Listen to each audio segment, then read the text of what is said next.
Hi, it's Kim, and this is the end of year, beginning of a new year. Just thought you'd like to join me watering my plants and maybe hearing a little bit about me and my husband and the progression of this YouTube channel. Now, you know, I've said before in videos, I like see-through glass to water plants, no drainage. I can just pour the water in and kind of look through and watch it drain through, see how much I've given them. And God knows I have a lot of Swedish ivy. It's so easy to root. I have it all through the house, so you're going to see a lot of that. Now the philodendron, got a lot of that too. I have that from a cutting I took about, I don't know, it's probably been 5, 6, 8 years. I have this in my house behind the television in the corner. I let its roots go out real long and then I just kind of whack them off. And then sometimes I stick them down into that pot and let them grow in.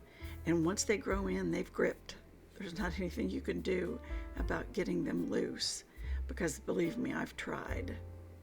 Now, when I'm filming this, I got the decorations still up. That's me, Kim. Hi, how are you? And I just wanted to kind of let you see what's behind the scenes. I take my films mostly with my smartphone and sometimes with an extra camera. And my husband, of course, is always in his own room in front of his computer. And yes, he's always cold. No matter where I put the thermostat, he's always cold. No matter where I put that thermostat, it's on 77 right now. He's always cold. But meanwhile, I'm mixing up my water.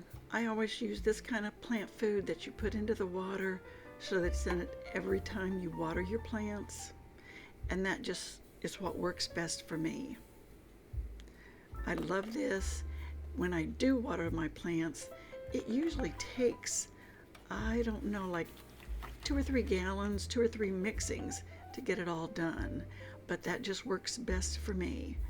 And I most all of the time pour it into one of these little spouted containers because it's so much easier to put that little spout down into the plant. I've learned that from experience, and I'm a great spiller. As you'll see in some of these films here, I do trickle a lot into the floor and have to go and clean that up.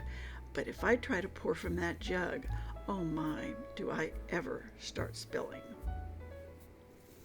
But since this is behind the TV, I've got the TV sitting in front of that, I usually push the TV over and walk behind it. Weirdly, we have the TV sitting on a little short cocktail table type thing. I don't like a TV stand, don't like one of those big credenza things. Been there, done that. I want it eye level. Is that a sign of age, maybe? But anyway, I usually soak this plant only about once every 3 or 4 weeks because that's all it really needs. And the little pilea, same for him. He needs to get dry, but not intensely dry because she doesn't like to dry out. Now she is climbing the pole. I had a recent video, well, not too long ago, about putting her on this pole, and she seems to like that, and it sure kept her stem relatively straight. The Birkin and the Pink Princess philodendron, they're doing real well. She likes the wire that I twisted up in there so that she could climb on the wire. Yeah, see, there I go spilling even from a spouted container. She really does like that wire to climb on, and that's helping her a lot. And I don't fool with removing leaves if it doesn't turn pink, that type of thing. She just grows, and she gets pinker and pinker as we go. Now, as I said, I'm always having to refill and get more water because I have a lot of plants. And we're only taking a partial tour here because I'm not showing you all my plants. But I'll be good and do this now before I forget, because unfortunately I do tend to forget. Yeah, it looks like I need to dust mop the floor, I should say. Swiffer, here we come. But these plants have been very good. They've grown real well for me. I like them. And I've had films on these before. The button fern, it is doing so well in Hypertufa. It seems to like that.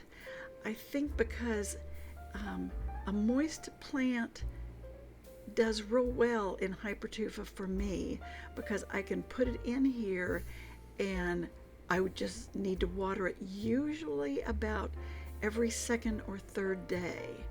I pour a lot of water into it. It soaks through, oozes out the bottom.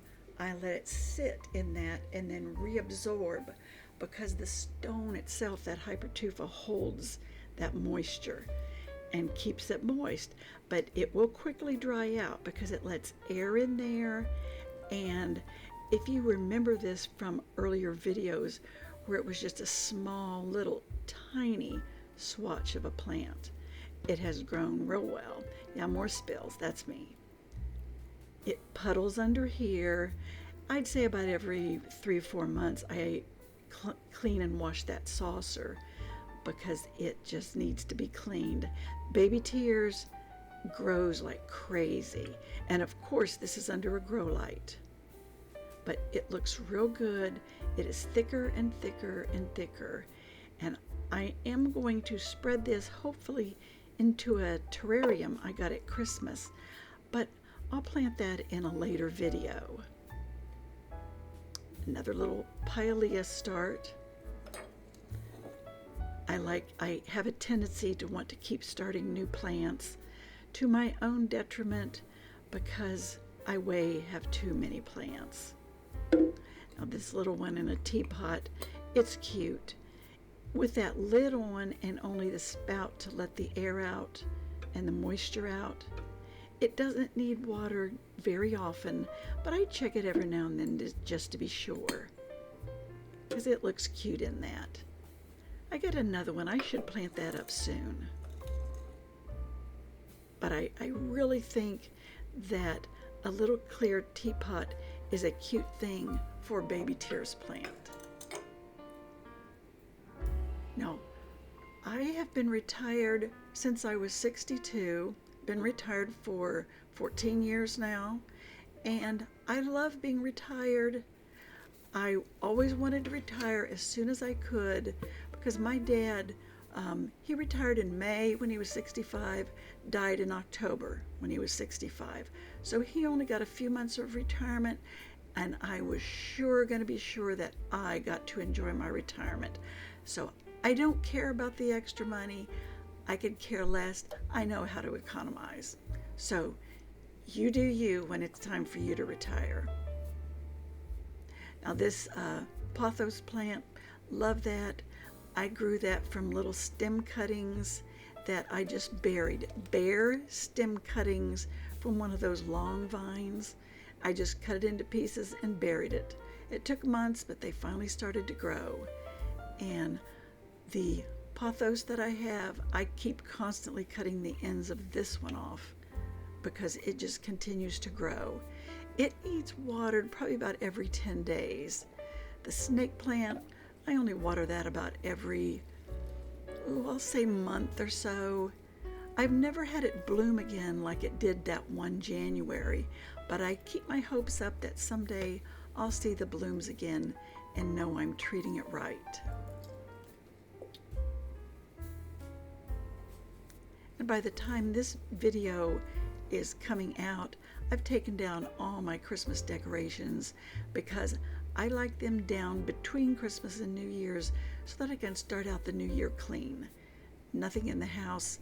I get used to that drab, colorless atmosphere after a while, but that takes some adjustment. But now everything here in this front room, dining room, and living room are where I keep the main plants.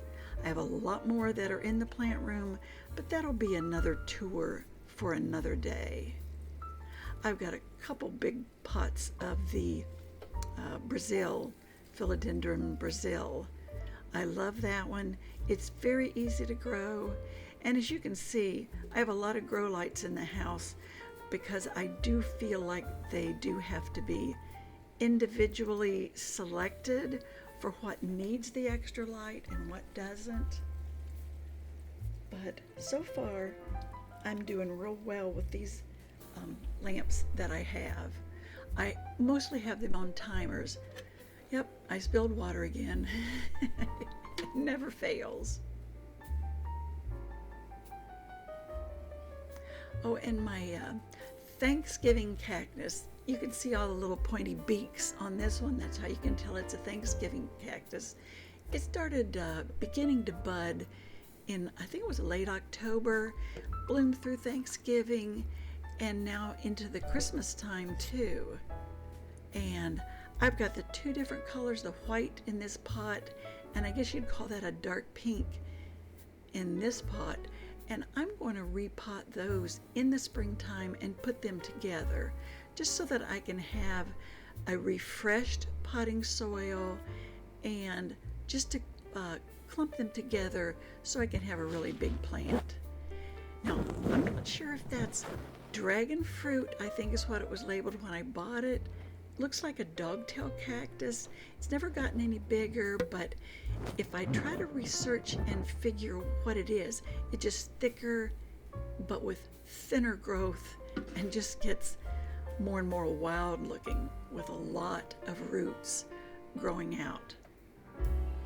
You can see that. And if it's a dragon fruit, they're supposed to bloom at one point in time, but I've had no luck with blooms. Back for more water, mixing more water, but that's constantly what you have to do on one of these watering tours.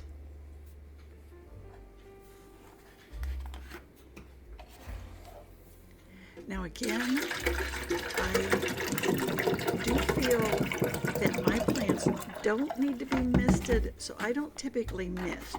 You may do that, but I don't think it really makes any kind of a difference to my plants whether they're misted or not. In my environment, it just kind of makes a mess that you got to worry about. You got wetness all over the place, so I don't mist. If you mist, let me know if you have success with that, if you think your plants are better off with that, because I don't. Now this is, of course, another one of my Swedish ivy in a big tall goblet so that I can see when I water it. It's kind of my mother plant that I keep taking cuttings from. And I've got to stop taking cuttings because I've got way, way too much of this plant. If and when I do my plant tour in the plant room, you'll see what I mean. But I like the way it looks in the pantry room there by the back door. There's a window so that you can get the extra light that it's needed. Now, here in the dining room, I have a lot of my plants. The Madagascar palm, it's doing pretty well there. You can see my little Velcro tie-up that I try to tie it up with, and it slips off all the time, so I've practically given up on that. Now, when I water, I usually like to see it soak out into the saucer in the bottom before I stop watering, but that doesn't always happen. I guess that just depends on how quickly and how absorbent the soil is before it wants to run out the bottom. But this one so far doesn't show any signs, but I think I've put enough in it. Now my little aloe that I planted in a recent video, and when I say recent, I mean maybe in the last year or so, but it's doing real well. It definitely rooted. I had whacked that one off and it rooted real well, and it's growing well. Now my moonshine, I think this is called, snake plant, it always looks like it needs watered. I can't figure that one out, but I usually take it over to the sink and let it soak in water to get that wrinkled leather look gone. My cactus, and then the Haworthia, I think this one is called Zabrina. It's doing real well. It's putting out pups and does real well for me. It's a plant that I've had for ages and ages. Just gets bigger and bigger. And you know my pups, if you've seen prior videos, they've gone through a lot of incarnations here. And yes, I collect Christmas cookie jars, which has become something that I'm going to have to nip in the bud. I've got way too many, too hard to pack. It's getting ridiculous. Now that's my ZZ plant. I've had that for about 7 or 8 years. It was a very small plant when I bought it, but now I have this big container of it. I don't think I filmed the raven, but I have a raven also in the other room. But this one I don't water, but maybe once a month or even longer. But when I do water it, I give it a really, really good soak. But it has those potato tubers that absorb that water, and it doesn't need a lot of supplemental water. But my daughter has a little bit of the plant obsession like I do. My son, as you've seen in a recent video, I try to get him interested in the plants, and he does take an interest, but some of them to their demise. As you'll see, I'll reference a video up here. But my daughter does really well with hers. We share that obsession, and I'm sure in the spring we'll be doing a lot of shopping videos if you like that kind of thing. Only trouble is I don't need more plants. You didn't hear me say that, but I sure like to shop for plants. But we'll see. I can always find a little spot somewhere, right? Wink, wink.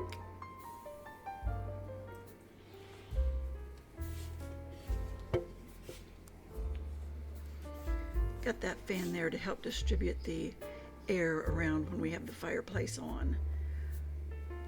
I like for it to distribute through the room and not just soak into the right there where we're dining. I like my little Dickens collection there. Love that. And I have a couple nativities. I didn't film the other nativity. I'll have to put that up. I have that on my own personal Facebook page, but I have 2 nativities there. And then the last plant I'll show you is my ponytail palm. That was such a little tiny thing when I got it. Well, not tiny, but it has grown so well, and I love it. It's one of my favorite plants. I don't water it often. That big foot there, Caudex, holds the water, doesn't need to be watered much, so we just water it here and there. But thanks for joining me, and I hope you've enjoyed this watering tour of these plants. And please join me this year for more videos, and I'll try to see if I can get consistent and get them out. I'd like to do it 3 times a week, but sometimes 2 times a week is all I can manage. So I'll see you this year, and let's wish each other a Merry 2026.